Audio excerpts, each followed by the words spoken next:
While I am enjoying making the curve, I want this peak to be shifted a bit. And I'm going to show an easy way to do it.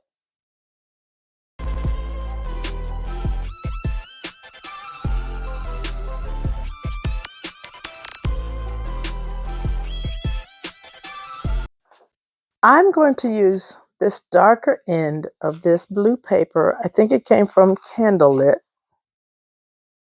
And I'm going to show a simple technique using our templates here. And I want to, for a moment, call attention to this inside corner. I'm going to use this inside corner right here. I'm going to use this inside corner of the template to be my reference measuring location. Now, I have no idea what that spacing is. It doesn't matter. I'm just going to keep track of where I put this corner of the template. And actually, I'll probably be using this one on the bottom because it'll be closer to me.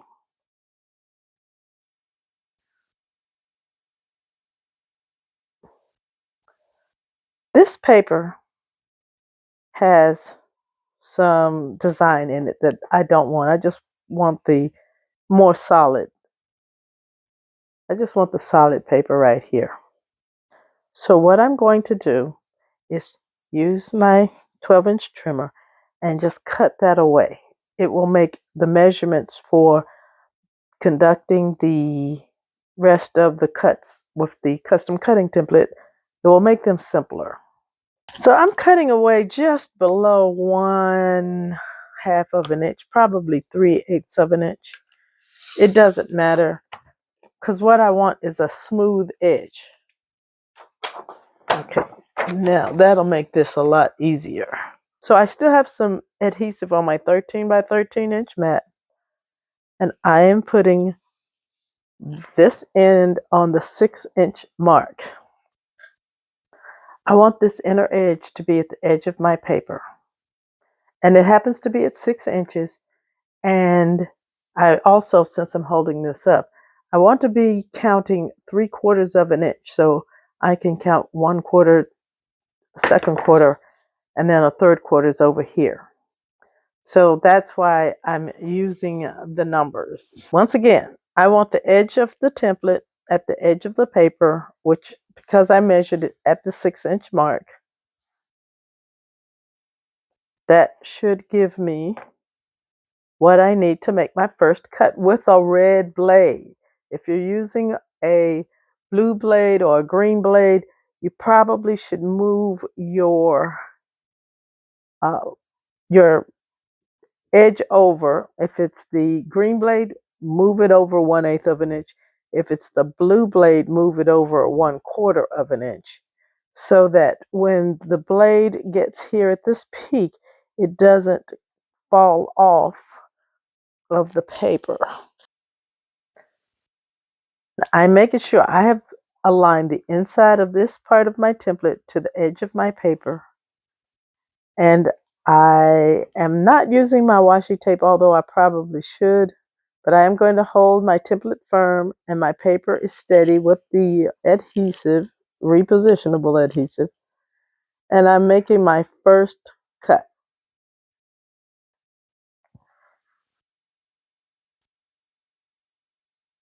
And let's see, is that a clean cut? Up except for the top. Okay, now we're cutting this away.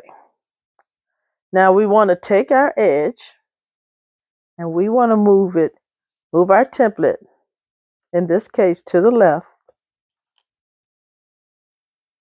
3/4 of an inch. So I'm using this reference point. I was at 6 inches. I'm now having this point at 5 1/4 of an inch. 5 1/4 of an inch is where the corner of my template is. It's 3/4 of an inch difference now. And that's what I'm trying to cut. a 3/4 inch wide curve.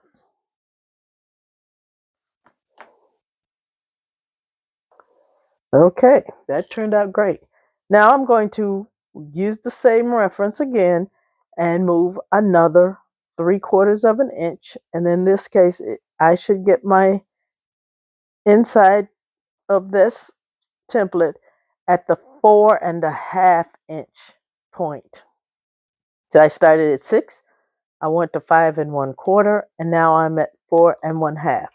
And that should give me my second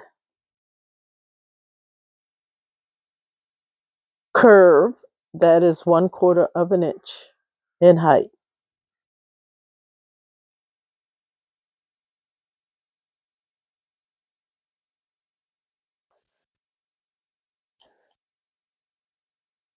And so now I have these two very nice curves that are the same width. And let's get the repo off of our mat. Now I have these curves and they peak right here in the center. But I really want this peak to be over here somewhere.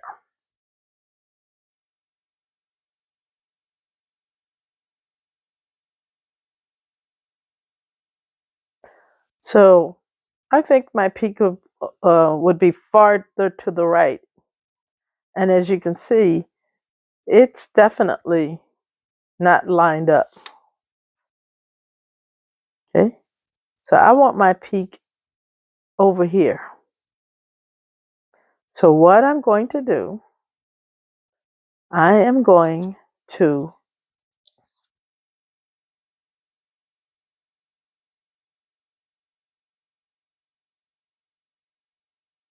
take this end right here, and I'm going to cut away. I'm going to cut off 4 inches. So I'm going to cut this at 4 inches.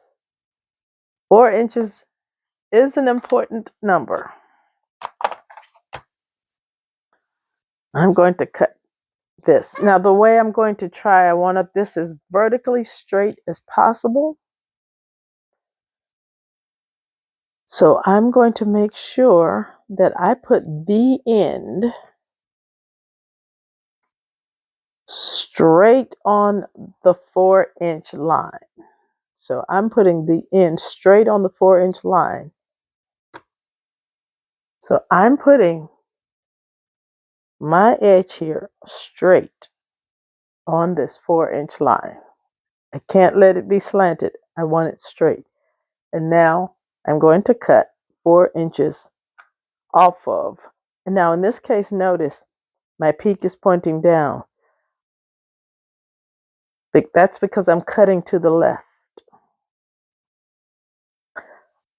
Okay, so I'm going to cut 4 inches.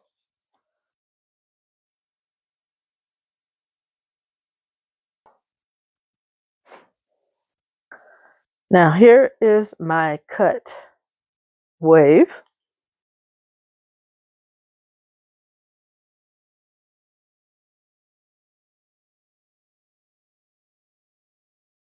And then I'm going to weld the two pieces together.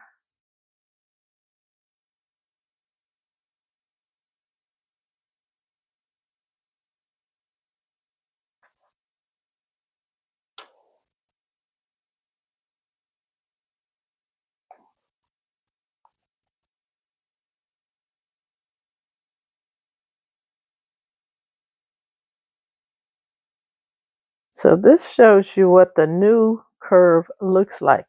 And I will cover that seam with a sticker or an embellishment of some sort. But now I've changed the shape of the curve. Okay, I'm going to weld the back sides of these borders together with tape chips. I think tape chips are so fast and easy. Once I get ready to put this on the page, I can peel that backing off and it can help adhere the borders to my page. So you do want to make sure that you're getting that seam tightly matched together.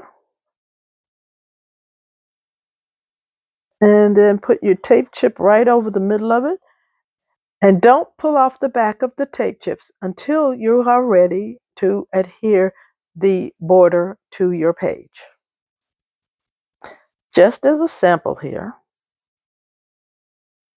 is the new look of our border with the wave. Okay, now if you can see the seam, we're going to cover it, so it's no big deal. I would say that this technique would work better on a solid color as opposed to a pattern where you can see the disjoint here of the pattern. Now, if you cover it up enough, that won't matter in that case either. So it's your discretion. But I do like this wave. I now have my photos arranged on my page like I want them to go. I also have my two borders right here. I will do a little more work on them. But I'm thinking right now I have this bright white, which is really a refill page from a top loading pocket page. I think I want to bring in this light blue to be a mat around my photos. Next, I want my right side photos to be on a mat that is about 9 inches long. But I'm going to cut this with one of the decorative blades. And I'm going to use the one Rhythm. Rhythm is new to me, so I'm going to give it a try for the first time. Now, it doesn't appear to have a huge direction, so I'm going to use it to cut 3 inches off, leaving me with 9 inches to put on my page. Once again, when you're using one of these decorative blades, you need to get the cut correct on the first go. You can't do this. And it looks like my paper did not cut well, but I think I can, yeah, it came apart. So what I've done now is I have the top of my page in a pattern paper, but I'm leaving the bottom of my page white. I have my borders, but I want to decorate them a little bit more. And here is where I believe my photos are going to go.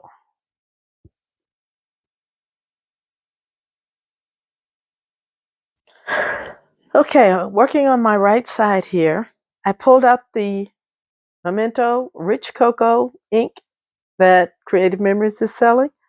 By the way, Creative Memories is saying that we will get a full palette of inks in the early part of 2026. Uh, I'm going to be looking for them in February, just saying. But I want my edges here to get some depth. I think it helps the paper to look three-dimensional, and it covers those white marks when you have a white core paper. And so it really, I believe, enhances the paper and makes it stand out from its background. And I'm also going to ink this edge. So I cut this with the Rhythm blade. It's not heavily distinctive because it's a bit of white on white when I put it down on that cardstock. And so this is going to really help it to stand out more. And I'm just using my ink pad. I gotta be careful here not to get this onto the paper.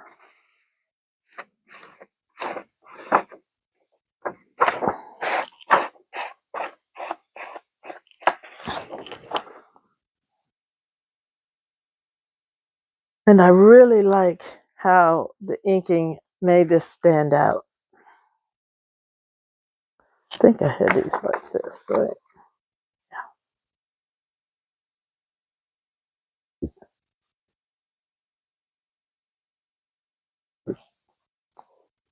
So the basic design of this side is ready to be adhered.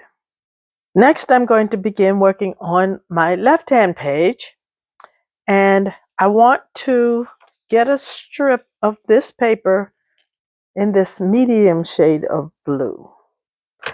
So once again, I don't want some of the distressed look, or I'm not sure what that's supposed to be, but I want a pretty solid shade. And I'm using my guidelines here to make sure that when I cut my strip, none of the lighter shade of blue is coming through. And so I believe I have a nice straight cut. Fortunately, I did remember to put my straight blade in. And now that I have this, I want a 3-inch wide band of paper. So 3-inch wide band of paper.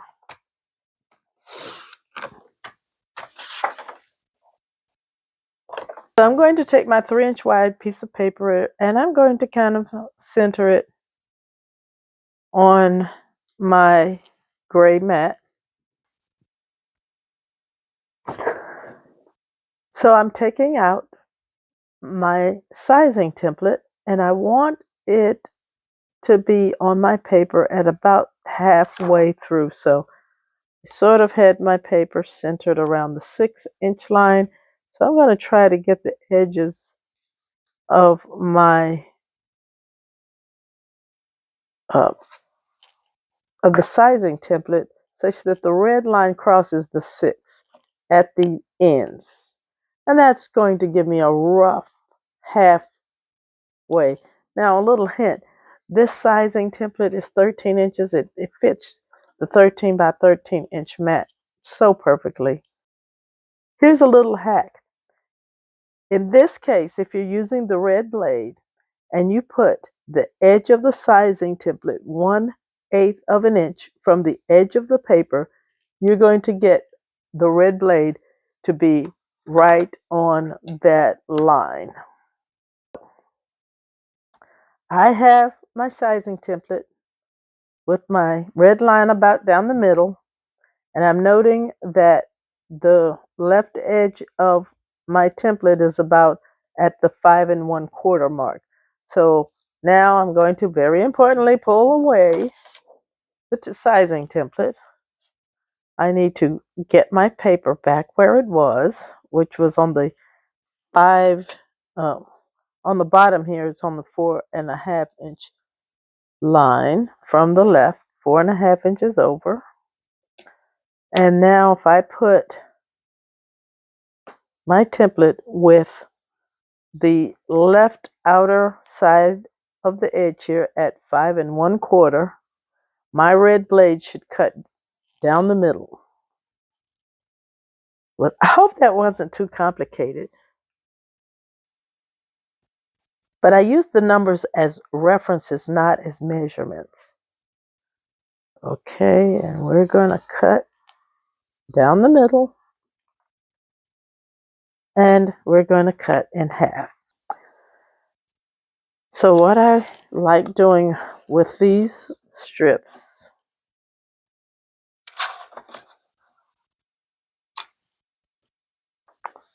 is I'm going to put one. Notice how you have 2 upper humps and 1 lower hump on this one. I want that one to be my top. And then I'm putting the other template on the bottom. And I want it to butt up against my photos like that. And so this is essentially what this page is going to look like. And I'm noticing that I want the the straight edge, the upper edge, to start at around 10 inches or 2 inches from the bottom. But before I do that, I'm going to adhere my photos to the page because I'm going to put this curve up against the photos. I'm using this new centering ruler. I just love this thing. It has sped up my scrapbooking and placement of my photos so much. It is so much easier now to place my photos. It's 0 centering and 12 inches all at the same time.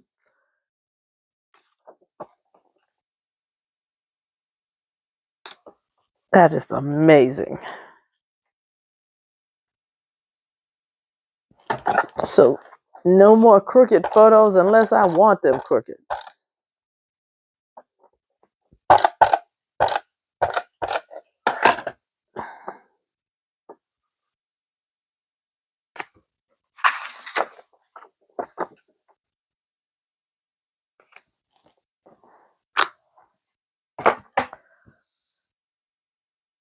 Okay, now I'm going to use repositionable because I like to use repo when I have a curvy shape. Oh, but you know what? It's time to get the ink out again.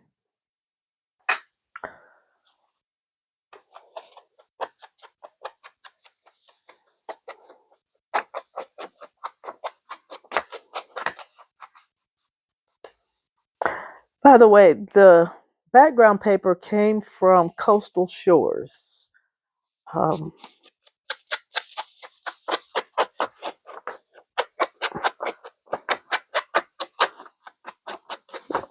Leave a comment below if you want to know how I organize my paper, but the way I organize it, I just have 4 categories, and one of the categories is called Look Here First.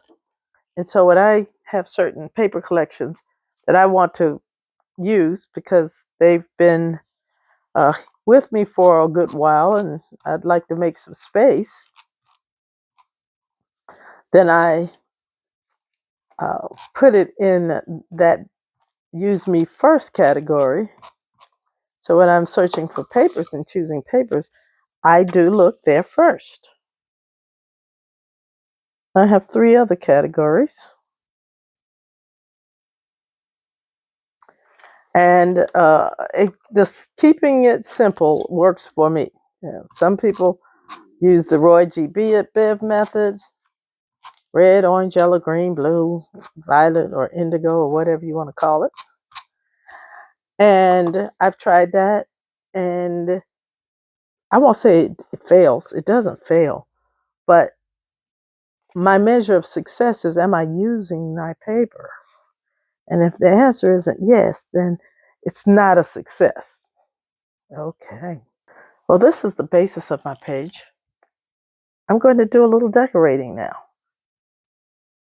Now, the first thing I want to do, because this is such a beautiful scene, I want to pull out one of my favorite punches, Snow-Capped Mountain. And I'm pulling out this avocado from a Totally Tonal pack. And this darker avocado is hard to see. I don't find it in a lot of the paper packs. So I'm going to be sad when I use the last of my dark avocado. The avocado cardstock is just a little bit, a little bit lighter than this. Okay, I'm going to just cut 1 row of Snow-Capped Mountain.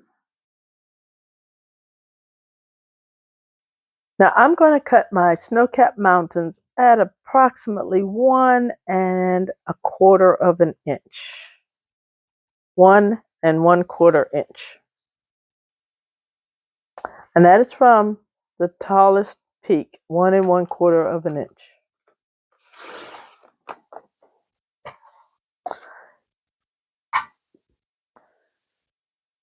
And I really like that. But I want to do one more thing. I want a strip of something dark right there. Okay, I'm going to take this light blue and I'm going to cut a 1/8 of an inch strip from the light blue. I'm going to cut this light blue at 1/8 of an inch. A little tiny, I've heard it called a pinstripe.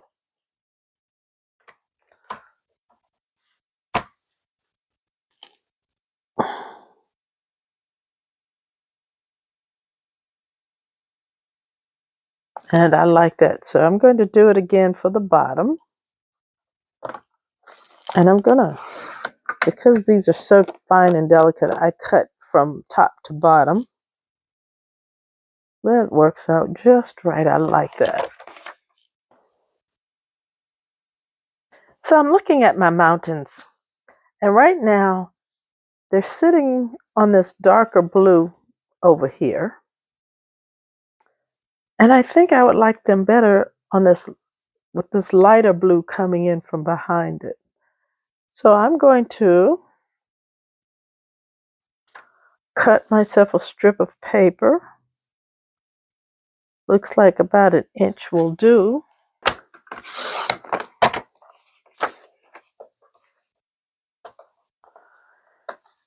And then the next step will be to adhere it and then use the fine tip scissors and trim away the tops.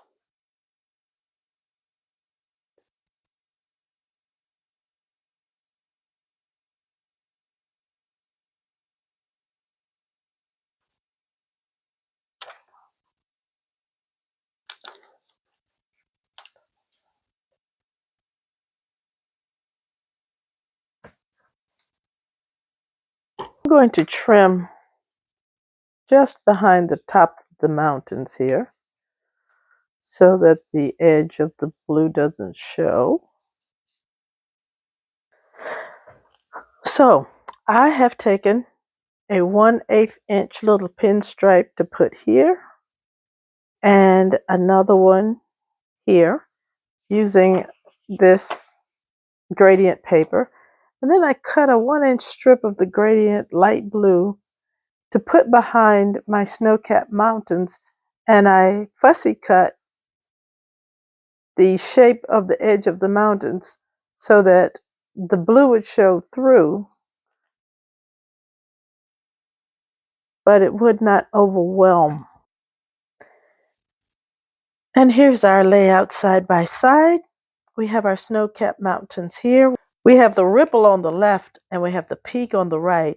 And I was able to shift the peak from the center over to the right. And there is a little disconnect here. I will cover that with an embellishment. And I'll finish embellishing the whole layout. I want to make some embellishments for my page. And so I'm going to use one of my favorite techniques, which is to try to make a bit of a base for an embellishment cluster. And I've decided I want to use the oval custom cutting system to do that. So I'm going to choose the second largest oval.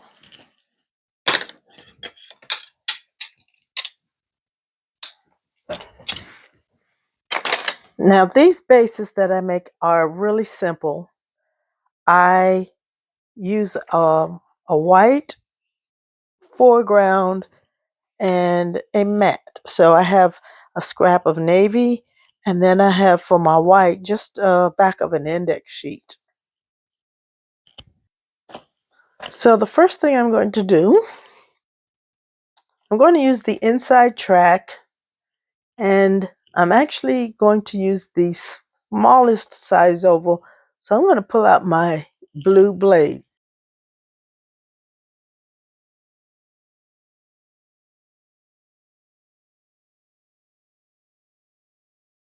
Now I am going to put my washi tape on, and when the washi tape won't fit on the outside track, I'll put it on the back. That keeps the template from sliding around. So whenever I use the blue blade, it's going to make either the smallest inside or the largest outside because it's farthest from the track.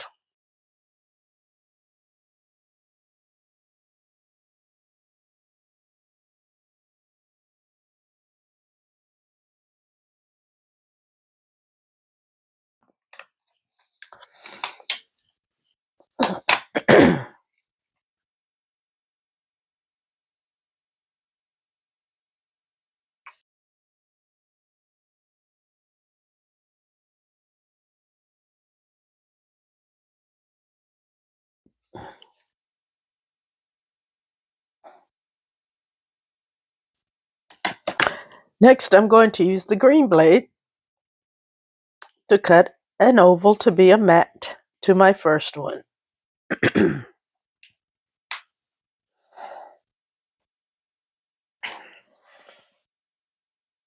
Now, the same thing can be done with the circles. I just happen to like my ovals.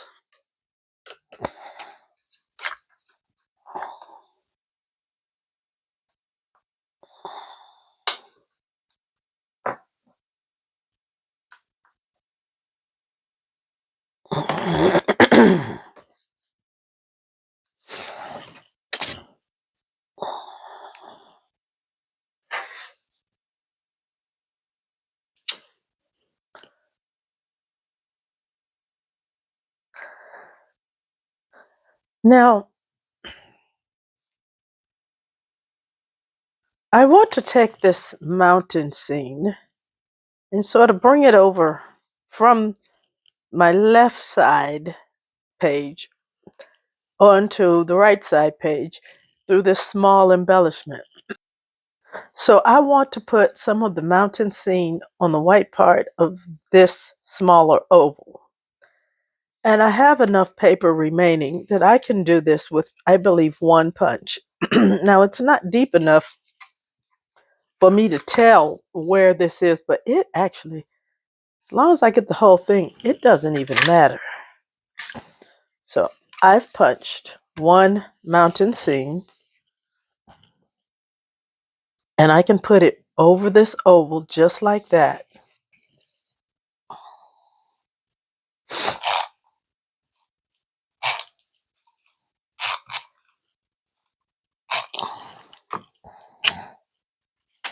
So to illustrate this, I'm going to take this just as it is, and I'm going to sort of put this oval behind the mountains just the way I would want them to go. I think I want it.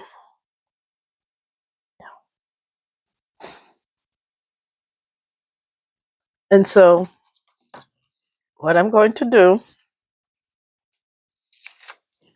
is trim the oval shape. I'm going to trim away the green from the back to get my oval shape back.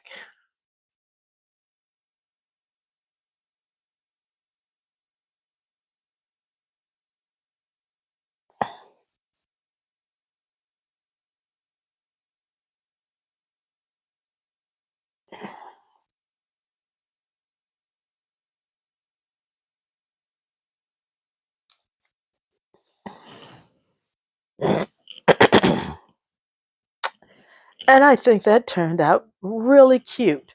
And so I like this method for making my own embellishments when I just can't find the right stickers, but I have punches that will work.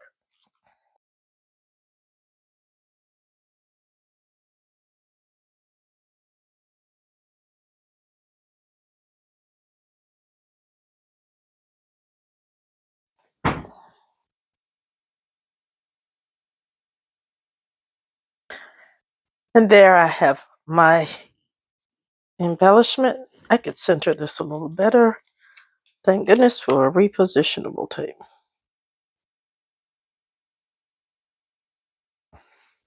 And so here is my little embellishment.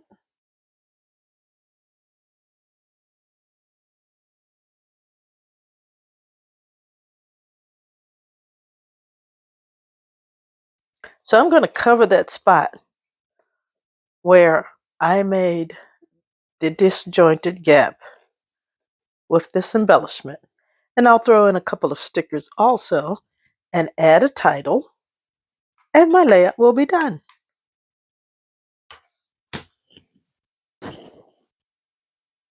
And here is our completed layout. I added a title of some die cut alphas, a couple of stickers from beach scenes, and I made my little snow-capped mountains oval embellishment here. I left this side embellished just with the beautiful papers and punches. I really like the way using the rhythm decorative blade in my 12-inch trimmer looked when it was inked on the white background here.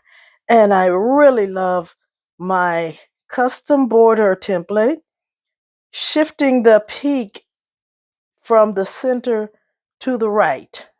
Very simple, and it turned out wonderful. I hope that I inspired you today with this layout. YouTube says here's another video that you might like, so I hope you will watch.